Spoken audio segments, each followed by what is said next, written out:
2024 ఎన్నికలు జరిగే నాటికి మందనేది లేకుండా చేసిన తర్వాతనే ఓట్లు అడుగుతానని చెప్పి ప్రతి అక్కకు చెల్లెమ్మకు నేను మాటిస్తా ఉన్నా. పూర్తిగా మద్యాన్ని నిషేధిస్తాం అని చెప్పి గట్టిగా కూడా చెప్తా ఉన్నా. వైఎస్ జగన్మోహన్ రెడ్డి అనే నేను ఆంధ్రప్రదేశ్ రాష్ట్ర ముఖ్యమంత్రిగా అంతఃకరణ శుద్ధితో ప్రజలందరికీ న్యాయం చేకూరుస్తానని దైవ సాక్షిగా ప్రమాణం చేస్తున్నాను. ఏపీలో నేటి నుంచి కొత్త మద్యం పాలసీ అందుబాటులోకి వస్తోంది. ఇకపై ప్రభుత్వమే మద్యం దుకాణాలను నడపనుంది. Inputs for picking up, Andhra Pradesh government has also now decided to increase alcohol prices by 50%. అత్యధికంగా మద్యం ధరల్ని షాక్ కొట్టేలా నిర్ణయించి మద్యాన్ని నియంత్రిస్తూ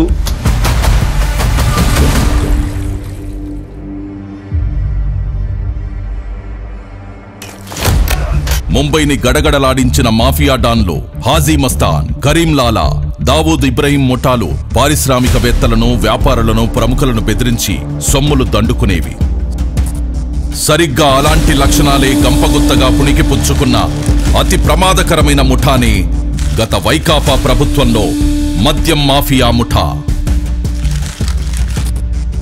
2019 ఎన్నికల మేనిఫెస్టోలో జగన్ సంపూర్ణ మద్యపాన నిషేధం చేస్తానని అక్కా చెల్లెమ్మలను మభ్యపెట్టి వాళ్ల ఓట్లు దండుకొని అధికారంలోకి వచ్చిన జగన్ ఇచ్చిన వాగ్దానాన్ని తుంగలో తొక్కి తమ వ్యక్తిగత స్వార్థం కోసం ఏకంగా రాష్ట్ర మద్యం పాలసీని మార్చేశాడు.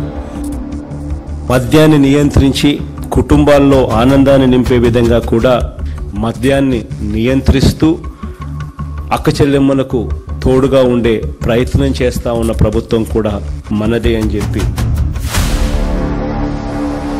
తాగి ఇట్లయింది, అంతా కల్తీ మందు తాగి ఇట్లయింది అని చెప్పినారు.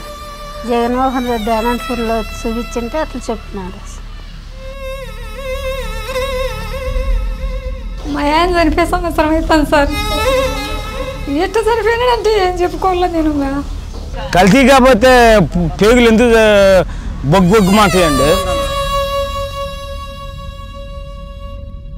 హాస్పిటల్ పిలిచిపోయినా కానీ ఇట్లే లివర్లు దెబ్బతిన్నాయి, కల్తీ మందు తాగినారు మీరు అని చెప్పినారు. తండ్రి ఇట్లా అయిపోయా, ఇంకా మా బతికేం రాని, ఇంకేం కూలి వస్తే సంసారం, లేకపోతే లేదు. అది తాగిన వల్లే అట్లా. మా అన్నదమ్ముళ్ళు చచ్చిపోతుంటే చూడలేము. దయచేసి ఇంకా సంపాదించింది చాలు. ఎక్కడికి ఎత్తుకోపోతారా? ఎంత సంపాదించుకుంటారా? లిమిట్ ఉండాలరా దేనికైనా. గొంతులు గొయ్యబాకండి రా రే.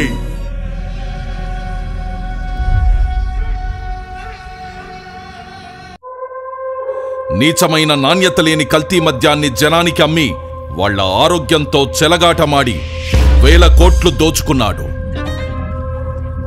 లిక్కర్ సప్లై విధానాన్ని గత వైకాపా పాలకులు తమ చేతుల్లోకి తీసుకున్నారు. ఉన్న లిక్కర్ ఫ్యాక్టరీలను భయపెట్టి బెదిరించి తమ ఆధీనంలోకి తీసుకున్నారు.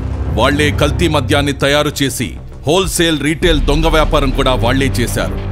ఎక్కడా లేని Andhra gold, president medal, 9 horses, jobs calendar, gold pearls, kings Wales, special status, royal right అంటూ రకరకాల బ్రాండ్లు తీసుకొచ్చి విచ్చలవిడిగా అమ్మకాలు పెంచారు. జీవో నెంబర్ 128 తీసుకొచ్చి 60/90 మిల్లీలీటర్లకు దేశంలో తయారయ్యే ఫారెన్ లిక్కర్ 10 రూపాయలుంటే అధికారంలోకి రాగానే దాన్ని 20 చేశారు. 20 రూపాయల నుంచి 40 రూపాయలకు, 250 రూపాయలది 480 రూపాయలకు పెంచారు. ఆ మరుసటి రోజే మళ్లీ జీవో నెంబర్ 129 తెచ్చి అమాంతం మళ్లా ఉన్న ధరలు పెంచేశారు. వాళ్లేం చేసినా నడిచిపోతుందనే నాజీ పోకడలతో ప్రవర్తించారు. రేటు పెంచితే సగటు ప్రజలు తాగరని వేదాలు వల్లించిన జగన్ రాష్ట్రంలో 72% మద్యం అమ్మకాలు పెంచేస్తూ కొత్త మద్యం పాలసీ ప్రవేశపెట్టాడు. 25,000 కోట్లు మా రెవెన్యూని స్టేట్కి ఇస్తాంటే అది ఎక్కడి నుంచి వచ్చింది? సంవత్సరానికి 25,000 కోట్లు, అంతకుముందు 17,000 కోట్లు ఉండేది, 25,000 కోట్లు. క్వాంటిటీస్ తగ్గాయి, రెవెన్యూ పెరిగిందంటే ఎక్కడి నుంచి వచ్చాయి?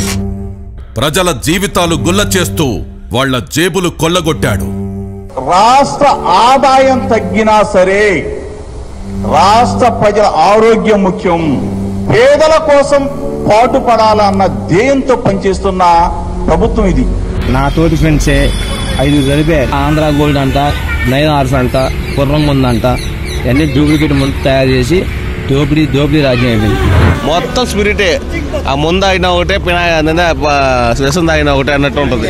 నిశా ఏమి 15 నిమిషాలకి ఎక్కద్ది, 15 నిమిషాలు గందరగోళం చేసి మళ్ళీ కొనుక్కోవటం, మళ్ళీ లేచి మళ్ళీ ఇంకో కోటకు పోవటం. మా తాత కూడా చనిపోయారు తాగి. ఈ జగన్ ముందే ఇటు చేస్తున్నారు.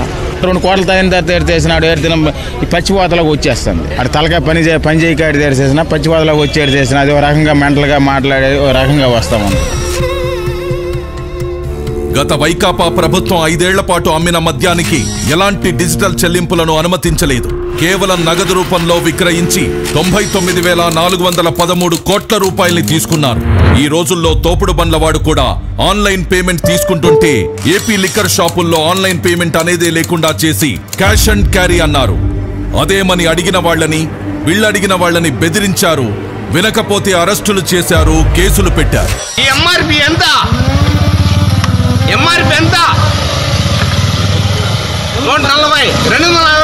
నిన్నేంటండి, నిన్న చిత్తూరు జిల్లాలో శ్రీ ప్రతాప్ మద్యం రేట్లు ఎట్లా పెట్టాడు ముఖ్యమంత్రి గారు, ఎందుకు ఇలా అందరూ ఉసురు పోసుకుంటున్నాడు ముఖ్యమంత్రి గారిని అంటే, వాడిని ఇష్టం వచ్చినట్టుగా కొట్టి, వాడిని అవమానించి, వాడిని ఇచ్చేసి, వాడిని కుటుంబాన్ని ఇచ్చి వెంటాడి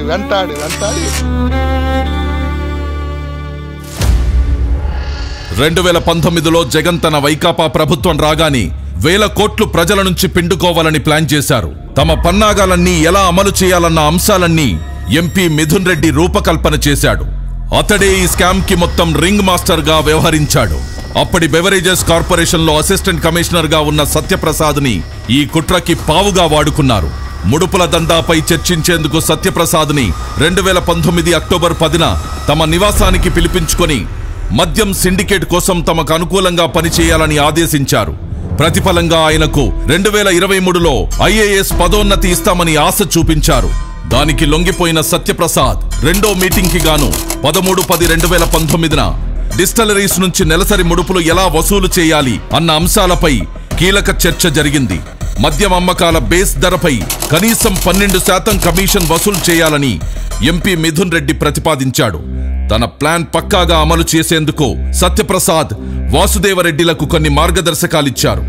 మద్యం అమ్మకాలకు సంబంధించి 2019కి ముందు టీడీపీ ప్రభుత్వం అమలు చేసిన ఆటోమేటిక్ విధానం తీసేయాలని, ఆ స్థానంలో మాన్యువల్ కంపెనీ విధానం తీసుకురావాలని సూచించారు. 2019వ సంవత్సరం రెండో అర్ధభాగంలో డిస్టిలరీల యాజమాన్యాలతో హైదరాబాద్ పార్క్ హయత్ హోటల్లో మద్యం కుంభకోణం రూపకర్తల్లో ఎస్పీవై డిస్టిలరీస్ పూర్వ డైరెక్టర్ అయిన సజ్జల శ్రీధర్ రెడ్డి ఈ సమావేశాన్ని ఏర్పాటు చేశారు.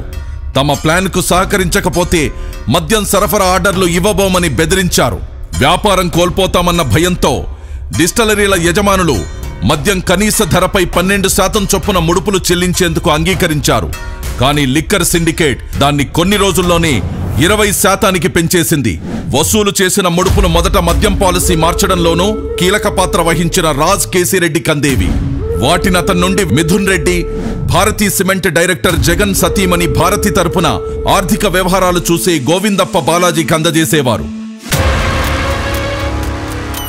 వారా సొమ్మును చివరగా అప్పటి సీఎం జగన్ కందజేసేవారు. ప్రతి నెల సగటున 50 నుండి 60 కోట్ల ముడుపులు జగన్ కందేవి.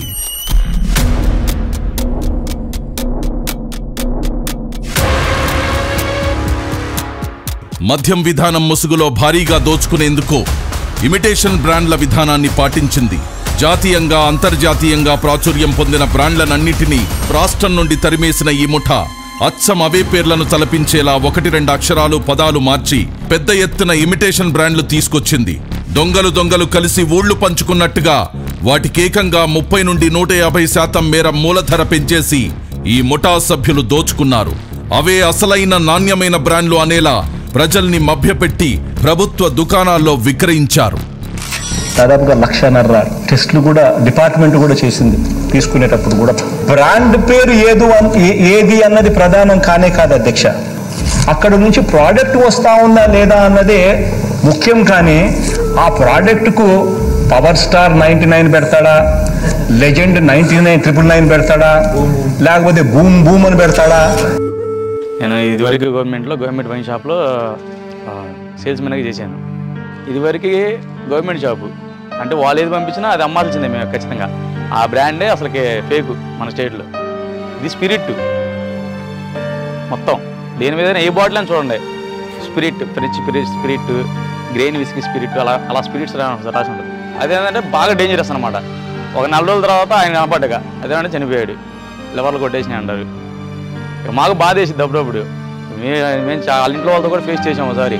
వాళ్ళ ఇంటి మొత్తం వచ్చి మా షాప్ కూడా వచ్చి గోల చేసేవాళ్ళు, మీ వాళ్ళే మీరు అమ్మడం వల్ల చచ్చిపోతున్నారు అది అని. ఆ మందు వల్ల మాకు అసలు గుండెలో నొప్పి అని, పక్కతోళ్ళు నొప్పి అని, తాయిని కానించి ఆడకాడ 3 తొలిచిన వాళ్ళు పడిపోతాం అట్ట అయిపోవడమే. కానీ దానివల్ల మాకు అసలు ఏమీ ఇచ్చేయలేదు. అవి తాగితే పైకి ఇట్లా పండుకుంటే చుక్కలు గిర్రని తిరుగుతూనే ఉండేవి. ఫ్రెండ్స్ ఒకడు 25 years 26 years ఉండిద్ది. తాగంగానే ఆ అబ్బాయికి పక్షవాతం అంటే పక్షవాతం లాగా వచ్చింది. 26 years కంటే ఎవరికి పక్షవాతం కుర్రాళ్ళకి రావు. అలాంటిది ఎంత కల్తీ అయిందో మద్యం మీరు ఒకసారి ఆలోచించుకోండి. అయితే 2019, 2024 మధ్యలో తాగిన మందు వల్ల నా జీవితం సర్వనాశనం అయిపోయింది. చేతులు బలహీనత, లివర్ తేడా వచ్చేసింది. మా ఆరోగ్యంతో ఆడుకున్నారండి. ముందు సన్నాసి బాగాలి అసలు. నా తోడు కుర్రోళ్ళు చాలా మంది చచ్చిపోయారు. అది చెడ్డు మందు అమ్ముతున్నాడు, ప్రజలంతా చచ్చిపోతాయి అదని ఇంకా అట్లా అనుకుంటారు కదన్నా. చచ్చిపోయినాడు ఇట్లా మందు తాగినారని అట్లా సార్ తాగేసాట అట్లాంటివన్నీ మళ్ళీ ఇంటికి వచ్చి నాతో కానీ చెప్తాండే, మన కొడుకు ఇట్లా చెడ్డ మందులు అమ్ముతున్నాడు, బతుకురు శనాలు చచ్చిపోతాము అది ఇదని అని చెప్తాండే. మళ్ళీ అట్లా అన్నీ తెలిసి నువ్వు ఏంటికి తాగుతావు అన్నా కానీ మళ్ళీ నాకు ఇచ్చి పట్టిందమ్మా, సత్తామో బతుకుతామో, అది లేకుంటే బతకలేమో అనేది. అసలు బ్రాండ్ల కంటే ఈ అనుకరణ బ్రాండ్లకు అధిక మూలధరలు ఖరారు చేసి ప్రభుత్వ ఖజానాను కొల్లగొట్టారు. ఇలా కొల్లగొట్టిన సొత్తంతా రోజు కూలీలు, పేదలు, సామాన్యులు, మధ్యతరగతి కష్టార్జితమే. ఈ పెద్ద మనిషికి బేసిక్లీ అధ్యక్ష ఆంధ్ర రాష్ట్రానికి లిక్కర్ ద్వారా ఎటువంటి డబ్బులు రాకూడదు. ఈ డబ్బులు వచ్చినాయి అని అంటే అక్క చెల్లెమ్మలకు జగన్ మంచి చేస్తాడు, ఆ అక్క చెల్లెమ్మలకు మంచి జరగకూడదు. ఆ మందు అమ్మడము, ఎక్కువ తాకుండా ఉండడం, నమ్మకుండా దూరం అయిపోయి మా కష్టాలు ఎంతో పోడుకొని పెట్టుకుని మంది ఎక్కడ లేకుండా అయిపోయింది. ఈ మందు వల్ల మాకు ఎట్లేదు కూడా చూపిస్తుంది. నాకు చాలా బాధ వేస్తోంది సార్. దయచేసి మందు ఎత్తైంది సార్. మాలాంటి ఆడపిల్లలు బాగా సుమంగలిగా బతుకుతారు సార్. ఇంతే సార్ మేము చెప్పగలిగినది. జనాల్ని చంపక తినేస్తున్నాడు, హాస్పిటల్ పాలు చేస్తున్నాడు. వేరే ఏం చేసింది ఏం లేదు, వాళ్ళ ఉపయోగం ఏమీ లే. ఉన్న జనాలంతా రాలిపోతున్నారు. ఇంకా నాకన్నా చిన్న వయసు మా అన్నదమ్ముల్లో పాప ఇంకో పాప అని ఉంది. చాలా మంది ఇట్లా చిన్న వయసులే, పెద్దోళ్ళన్నా కాదు. కలిసి మందు దాకా చచ్చిపోయినారు సార్. మేము ఏం చెప్తాం, మా మాట చెప్పినా కానీ ఏం లే.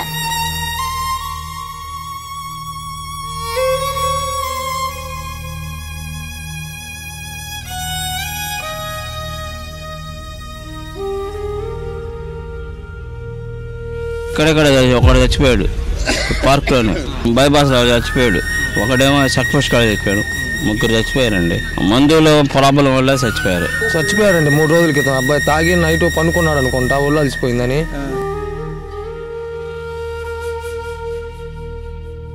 నాసిరకం మద్యాన్ని ఏరులా పారించి ప్రజల ప్రాణాలను హరించడమే గాక ఆ దోపిడి డబ్బును దాచుకోవడానికి, డిస్టలరీల నుండి ముడుపులు దండుకోవడానికి బంగారాన్ని సాధనంగా చేసుకున్నారు. డిస్టలరీల మద్యం సరఫరాదారుల నుండి 400 నుండి 1000 కోట్ల విలువైన బంగారాన్ని ముడుపులుగా తీసుకున్నారని ఒక అంచనా. బంగారం వ్యాపారులకు కమిషన్లు చెల్లించి వారి ద్వారా ముడుపుల డబ్బును మద్యం మాఫియా ముఠాకి చేరవేశారు. చివరికి ఆ బంగారం డబ్బు అంతిమ లబ్ధిదారుడైన జగన్ ప్యాలెస్ కి చేరేవి. మద్యం కుంభకోణం నిందితులతో కలిసి రాజకీయ వ్యవస్థను నేరమయం చేశారు.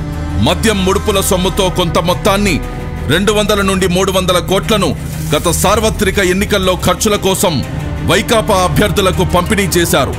ఆ పార్టీ నేత జగన్కు అత్యంత సన్నిహితుడైన చెవిరెడ్డి భాస్కర్ రెడ్డి ద్వారా ప్రకాశం, చిత్తూరు, నెల్లూరు జిల్లాల్లోని అభ్యర్థులకు ఈ డబ్బును చేరవేశారు. అలా మరికొంత సొమ్మును సీఎం జగన్ నిర్వహించిన సిద్ధం సభలకు ఖర్చు చేసేవారు. ముడుపుల విక్రయంలో కీలకంగా వ్యవహరించిన ప్రధాన నిందితుడైన రాజ్ కేసిరెడ్డి తన ఈడీ ఎంటర్టైన్మెంట్స్ పేరిట సినిమా నిర్మాణ సంస్థను నెలకొల్పి మద్యం కుంభకోణంలో కొల్లగొట్టిన నల్లధనాన్ని వైట్లోకి మార్చి ఆ డబ్బుతో హైదరాబాద్ శివారులో భారీగా భూములు కొన్నాడు. ఇంకా వ్యాపారాలు పరిశ్రమల్లో పెట్టుబడులు పెట్టి వైకాపా మన్ననలు పొందాడు. మద్యం సరఫరా కంపెనీలు డిస్టిలరీల నుండి కొల్లగొట్టిన ముడుపుల సొమ్ము చివరికి జగన్కే చేరింది.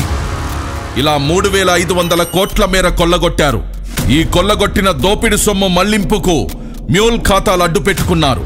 ఉత్తరాది రాష్ట్రాలకు చెందిన రోజు కూలీలు, నిరుపేదలు చిన్న చిన్న పనులు చేసుకుంటూ జీవనం సాగించే వారికి ప్రతి నెల కొంత మొత్తం చెల్లిస్తామని ప్రలోభపెట్టి వారి ఆధార్, పాన్, ఇతర గుర్తింపు కార్డులు తీసుకుని వారి పేర్ల మీద ముంబై, ఢిల్లీ తదితర నగరాల్లోని పలు బ్యాంకుల్లో పెద్ద ఎత్తున ఖాతాలు తెరిచి అనామకుల్ని డైరెక్టర్లుగా పేర్కొంటూ అనేక కల్పిత కంపెనీలను సృష్టించారు. ఆ అనామకుల్లో ఎవరికి తాము డైరెక్టర్లమనే విషయమే తెలీదు. రోజంతా కష్టపడినా పూట గడవడమే కష్టమైన వారు వీళ్లంతా. మద్యం సరఫరా కంపెనీలు, డిస్టిలరీలు నాటి ప్రభుత్వ పెద్దలకు ముడుపులుగా చెల్లించాల్సిన మొత్తాల్లో కొంత భాగాన్ని ఆయా ఖాతాల్లోకి మళ్లించారు. వాటి నుండి ఆ సొత్తును బహుళ అంచెల్లో ఇలాంటి డొల్ల కంపెనీల్లోకి పంపేవారు. చివరగా ఈ సొమ్మంతా దుబాయి, ఆఫ్రికా దేశాలకు తరలించారు. అక్కడ మైనింగ్, రియల్ ఎస్టేట్ వివిధ కంపెనీల్లో పెట్టుబడి పెట్టారు జగన్ అండ్ కో ముఠా.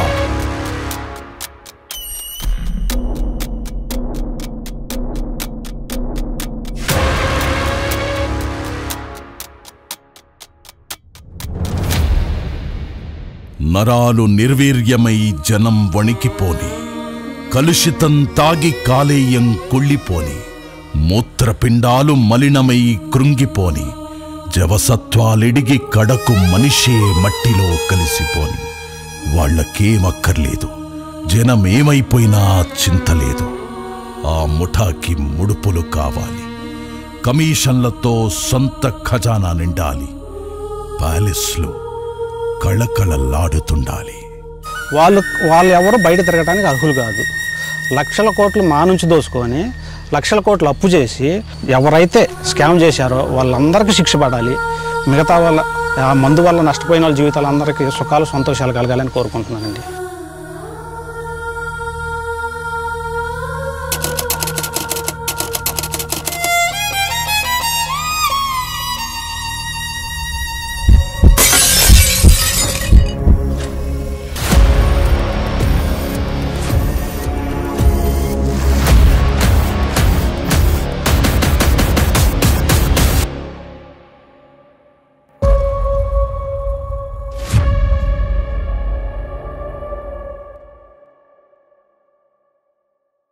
Please subscribe to Leo News for more videos.